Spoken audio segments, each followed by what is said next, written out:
এই লোকটা হইলো সন্দীপের মানুষ, সাগরের পার। বুঝছেন নি?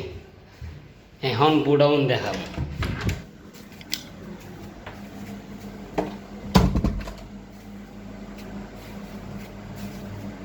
আলহামদুলিল্লাহ সব এগুলা খেজুর।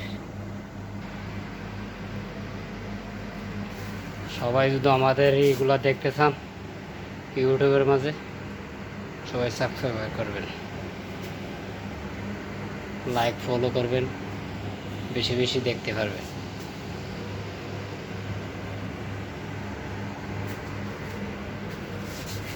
সবাই দেখেন আমাদের খেজুরগুলা, আমাদের ফ্যাক্টরি।